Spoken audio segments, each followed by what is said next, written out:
तो सभी लोग हेडिंग लगा लो मानव जनन, ठीक है ना।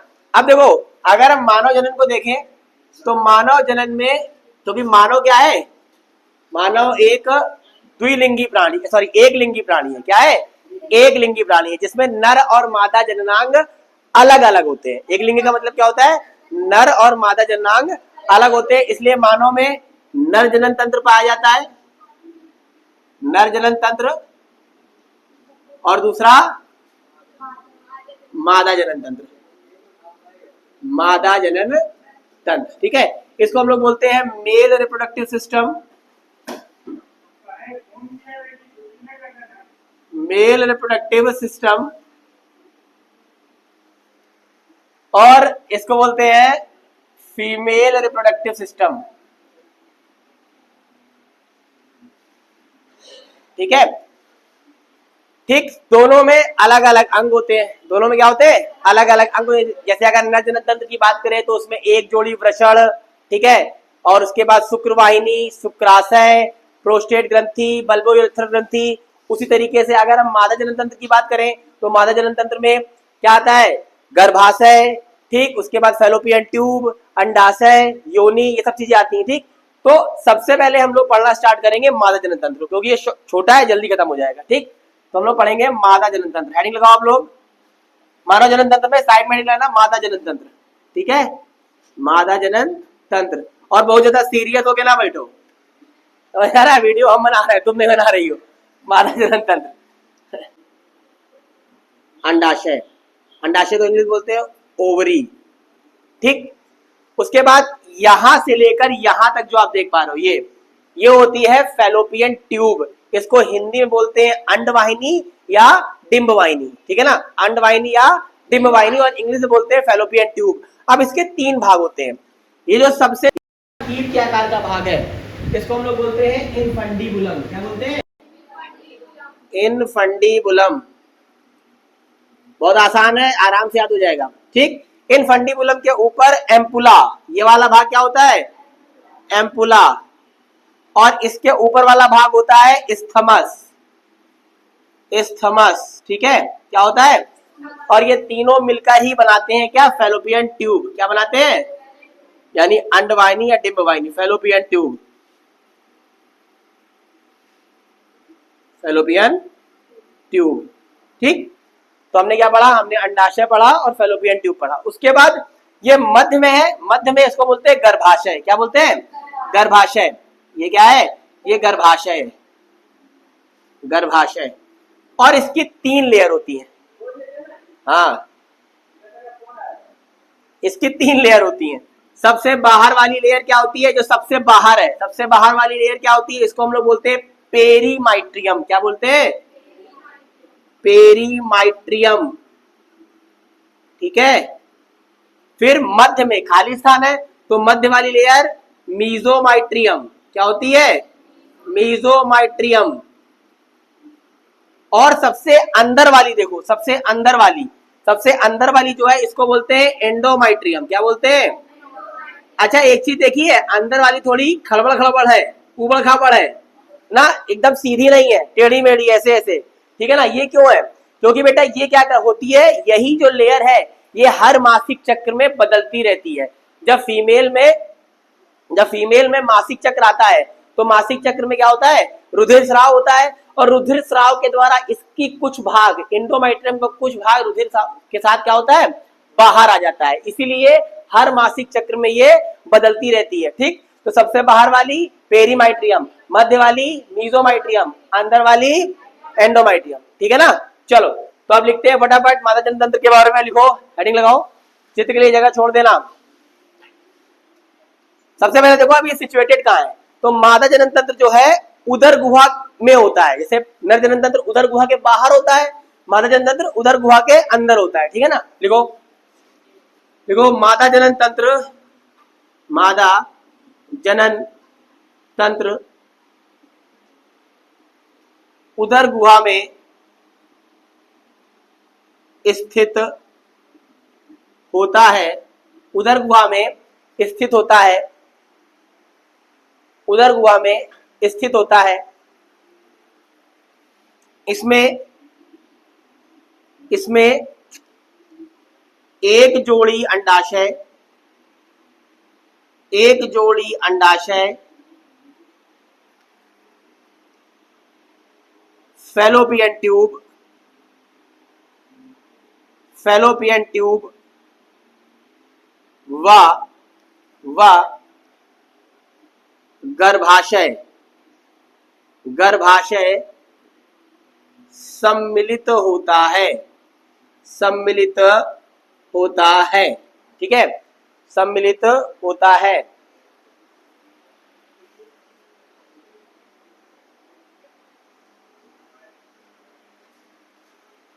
क्या क्या होता है, लिख लिया?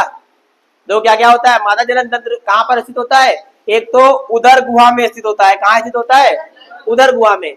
दूसरा क्या होता है, क्या क्या आता है इसमें? एक जोड़ी अंडाशय आते हैं। ध्यान रखना, ऑप्शनल में हाई स्कूल में पूछा जाता है, निम्न में कौन एक जोड़ी जननांग है? तो एक जोड़ी अंडाशय, एक फैलोपियन ट्यूब, और क्या होता है? गर्भाशय सम्मिलित है। ये तीनों मिलकर क्या बनाते हैं? मादा जनन तंत्र बनाते हैं। ठीक है ना, क्लियर है? अब हेडिंग पड़ेगी अंडाशय। तुम लोग इतना सीरियस कहां बैठे हो? हैं? अंडाशय,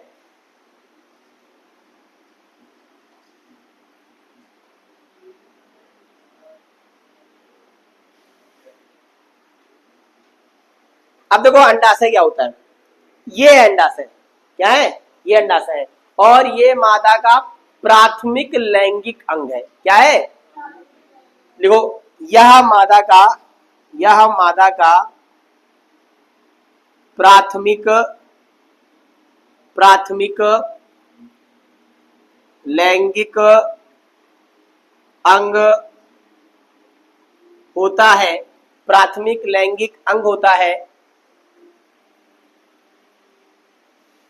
जो कि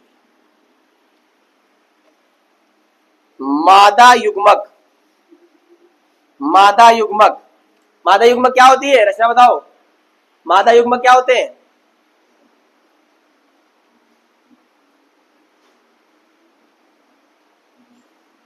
क्या होते हैं मादा युग्मक? खड़े हो सुजीत। मादा युग्मक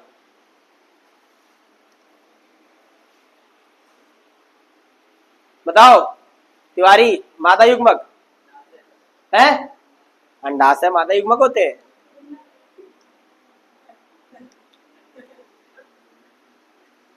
तुम खड़ी हो शुक्ला, मादा युग्मक क्या होते हैं?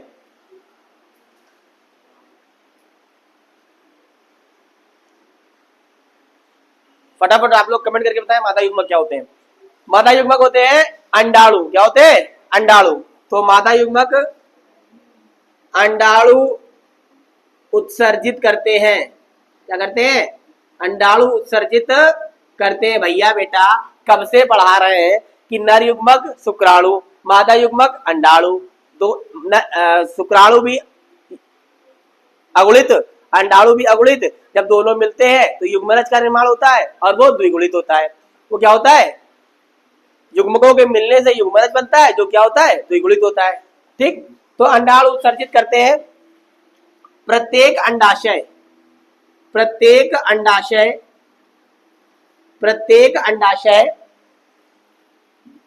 2 से 3 सेंटीमीटर, 2 से 3 सेंटीमीटर लंबी बादाम के आकार की संरचना है। बादाम के आकार की संरचना है, बादाम के आकार की संरचना है। ठीक है, जो प्रत्येक अंडाशय है 2 से 3 सेंटीमीटर लंबी बादाम के आकार की संरचना है।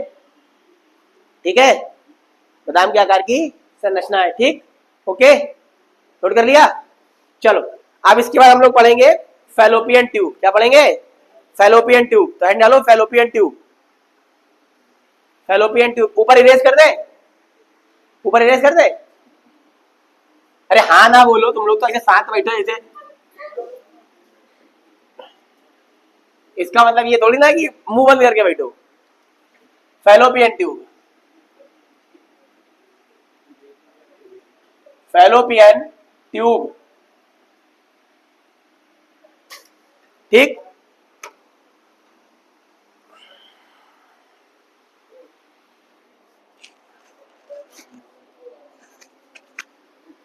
देखो फैलोपियन ट्यूब क्या है, अब ये देखो यहां से स्टार्ट है यहां पर खत्म है, यहां से स्टार्ट है यहां पर खत्म है, और स्टार्ट कहां से, अंडाशय की परिधि से। कहां से स्टार्ट है, अंडाशय की परिधि से। तो लिखो fallopian tube, fallopian tube, fallopian tube एक 12 सेंटीमीटर लंबी, 12 सेंटीमीटर लंबी नलिकाकार संरचना होती है, नलिकाकार संरचना होती है, 12 सेंटीमीटर लंबी नलिकाकार संरचना होती है, जो कि प्रत्येक अंडाशय की परिधि से, प्रत्येक अंडाशय की परिधि से प्रारंभ होकर गर्भाशय तक पहुंचती है, गर्भाशय तक पहुंचती है। ठीक है, गर्भाशय तक पहुंचती है। ठीक, अंडाशय के पास का कीप के आकार का, अंडाशय के पास का कीप के आकार का भाग इनफंडीबुलम कहलाता है, इनफंडीबुलम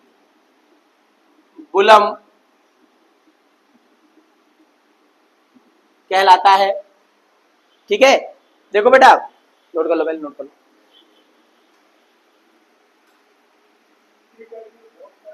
तो उठाए का ना रहो, उठाए का ना जो आप करा टीवी जा रहा तुम्हारा उठाए नहीं।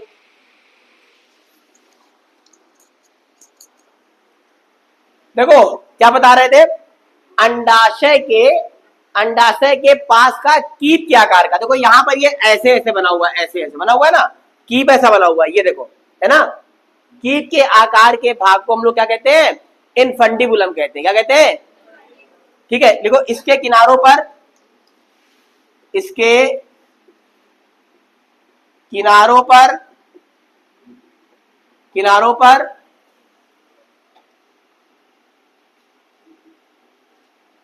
अंगुलियों के समान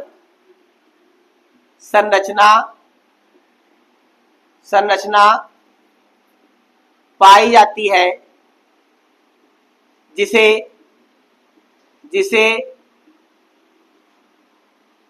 फिम्ब्रिन कहते हैं, फिम्ब्रिन कहते हैं। क्या कहते हैं, फिम्ब्रिन कहते हैं।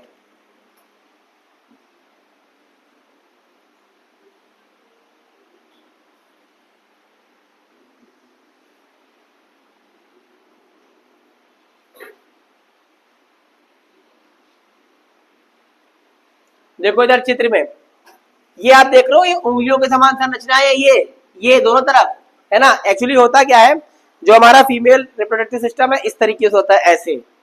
ये क्या है, ये फैलोपियन ट्यूब है।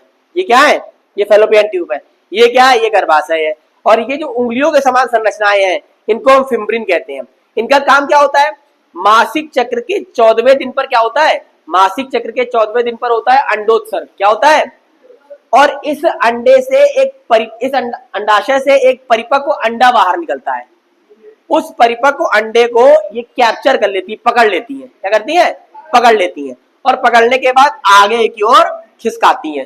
ठीक है ना, तो ये फिम्ब्रिन है। क्या है ये, फिम्ब्रिन, फिम्ब्रिन। ठीक है ना, इनका काम क्या है, इनका काम है अंडोत्सर्ग के समय अंडाणुओं को पकड़ के रखना, अंडोत्सर्ग के समय अंडाणुओं को पकड़ के रखना। लिखो यह प्रत्येक अंडोत्सर्ग के समय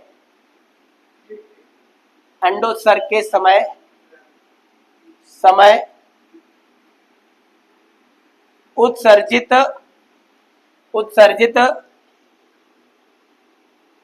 अंडाणुओं को उत्सर्जित अंडाणुओं को पकड़ने में सहायक होती हैं, सहायक होती हैं। ठीक है, पकड़ने में सहायक होती हैं। क्लियर है? हमने क्या बताया? फेलोपियन ट्यूब, फेलोपियन ट्यूब एक 12 सेंटीमीटर लंबी, क्या 12 सेंटीमीटर लंबी नलिकाकार संरचना होती है। कैसे संरचना होती है? जो कि प्रत्येक अंडाशय की परिधि से प्रारंभ होती है। यहां से प्रारंभ हो रही है, अंडाशय की परिधि से। कहां से प्रारंभ हो रही है? प्रारंभ होकर गर्भाशय तक पहुंचती है। ठीक है, अंडाशय के पास का कीप के आकार का भाग क्या कहलाता है? इनफंडिबुलम कहलाता है। अंडाशय के पास का कीप के आकार का भाग क्या कहलाता है? इनफंडिबुलम कहलाता है। इसके किनारों पर क्या पाई जाती है? उंगलियों के समान संरचनाएं पाई जाती है। इनको फिम्ब्रिन कहते हैं। ये है फिम्ब्रिन, ये फिम्ब्रिन। ठीक है, अब ये फिम्ब्रिन क्या करती है? फिम्ब्रिन अंडोत्सर्ग के समय निकलने वाले अंडाणुओं को पकड़ने में सहायक होती है। कब? अंडोत्सर्ग के समय। क्लियर है? क्लियर है? चलो उसी के आगे लिखो, उसी के आगे लिखो।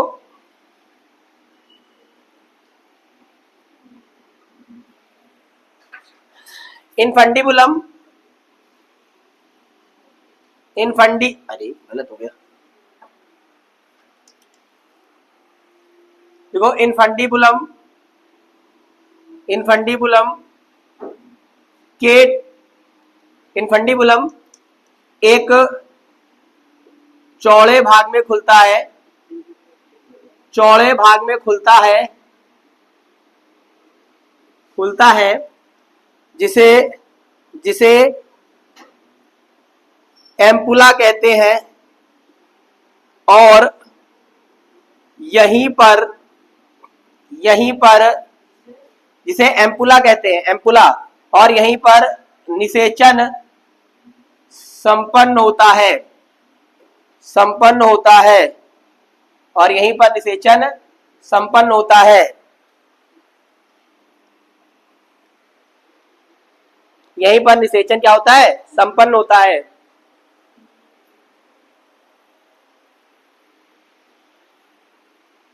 ध्यान देना, हमने क्या बताया? इनफंडिबुलम कहाँ खुल रहा है? एम्पुला में। इनफंडिबुलम कहाँ खुल रहा है? पहले नोट कर लो।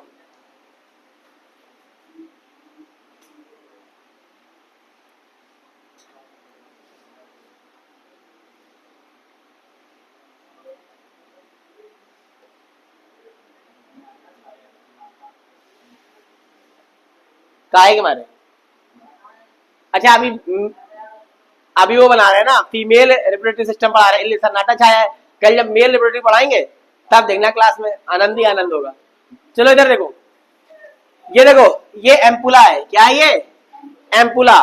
इनफंडिबुलम कहाँ खुल रहा है? चौड़े से भाग एम्पुला में खुल रहा है। क्या लिखा हुआ है? इनफंडिबुलम चौड़े भाग एम्पुला में खुलता है, चौड़े भाग में खुलता है, इसे एम्पुला कहते हैं। ठीक है, अब पूछा आता है निषेचन कहाँ संपन्न होता है?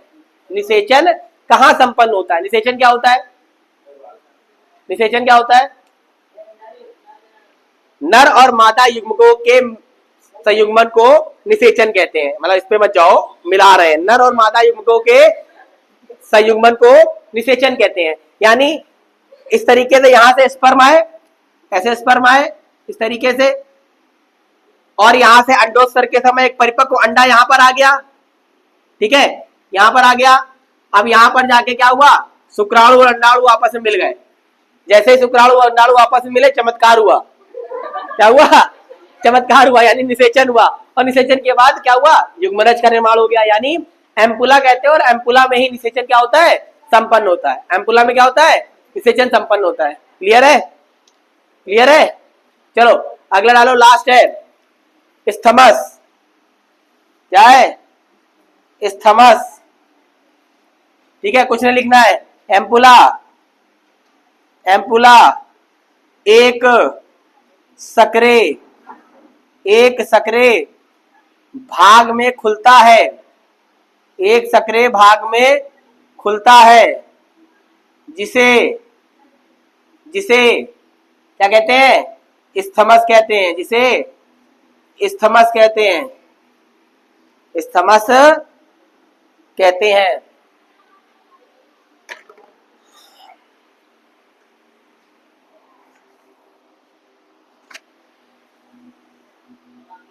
अरे आ गया बच्चे कहा रहा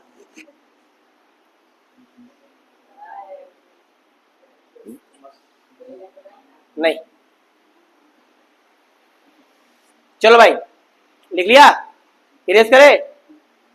अब लास्ट बचा है गर्भाशय, 5 मिनट में हो जाएगा तो ये टॉपिक खत्म हो जाएगा। ठीक, इसीलिए हमने कहा था ये छोटा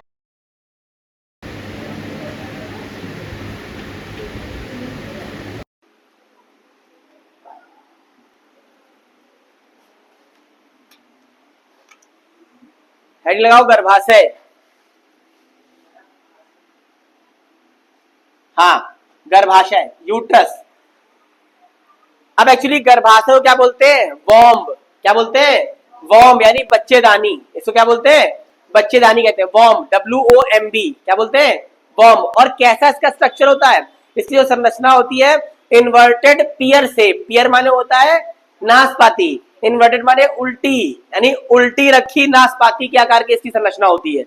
गर्भाशय की जो संरचना होती है, उल्टी रखी नाशपाती के आकार की। एनसीईआरटी में लिखा है इन्वर्टेड पियर शेप स्ट्रक्चर, यानी उल्टी रखी नाशपाती के आकार की। तो लिखो इसे, इसे वॉम्ब, WOMB, वॉम्ब या बच्चेदानी, बच्चेदानी भी कहते हैं, भी कहते हैं। यह उल्टी रखी नाशपाती के आकार की, के आकार की संरचना है, आकार की संरचना है, जो जो 3 भित्तियों से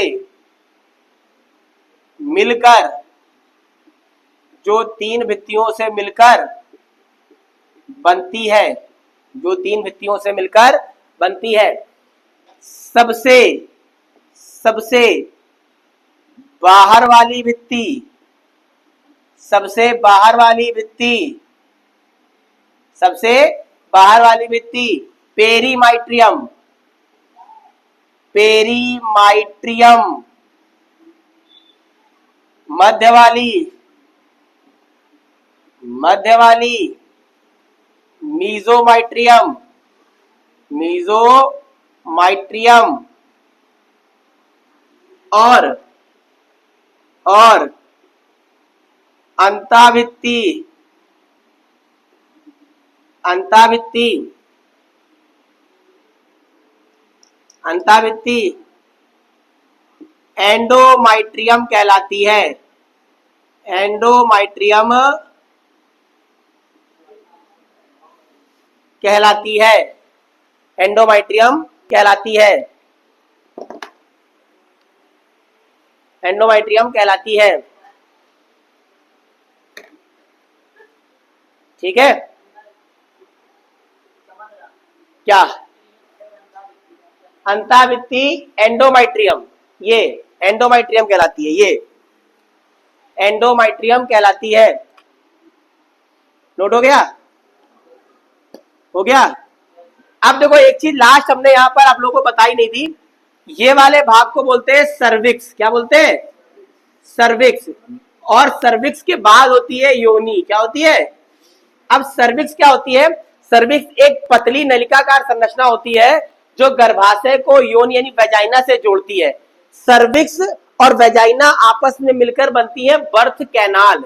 सर्विक्स और वेजाइना यानी सर्विक्स और योनि जब मिल जाती है तो क्या बनाती है, बर्थ कैनाल का निर्माण करती है, यानी जहां से बच्चे का जन्म होता है। हमने आप लोगों को पढ़ाया था पीयूष ग्रंथि के पश्च भाग से 2 हार्मोन स्रावित होते हैं, ऑक्सीटोसिन और वैसोप्रोसिन। ऑक्सीटोसिन क्या करता है, शिशु जन्म के समय सर्विक्स को चौड़ा करता है, शिशु जन्म के समय क्या करता है, सर्विक्स को चौड़ा करता है। ठीक है ना, तो यानी डाल लो सर्विक्स, बस लास्ट है सर्विक्स भूल गए थे हम खुद है। सर्विक्स देखो, या पतली नलिकाकार संरचना है। एक तो संरचना का नाम कितना आता है ना, हमारा रचना है, संरचना है जो गर्भाशय को, हाँ नलिकाकार संरचना है, धन्यवाद धन्यवाद, नलिकाकार संरचना है जो गर्भाशय को योनि से जोड़ती है, योनि जोड़ती है। योनि और सर्विक्स मिलकर, योनि और सर्विक्स मिलकर बर्थ कैनाल बनाते हैं, बर्थ कैनाल बनाते हैं। ठीक है, बर्थ कैनाल बनाते हैं। ओके, यहां पर मादा जनन तंत्र समाप्त हो गया, यानी खत्म हो गया। कल हम लोग पढ़ेंगे नर जनन तंत्र। क्या पढ़ेंगे? आप लोग मादा जनन तंत्र एक बार घर से पढ़कर आएंगे, कहीं पर कोई चित्र बनाना है भेज देंगे हम, ठीक भेज, धन्यवाद धन्यवाद, ये बोलो आगे और सुने लोग, हाँ नहीं भेज देंगे, ठीक है। इसके बाद हम लोग कल डिस्कस करेंगे नर जनन तंत्र पर, ठीक है, इस पर बात करेंगे। इससे पहले आप लोग मादा जनन तंत्र घर पर पढ़ के आएंगे, कहीं कोई डाउट हो तो अवश्य पूछेंगे। लगभग समझ में आ गया ना? ठीक है, तो कल हम लोग मिलते हैं। ओके, चलो बाय।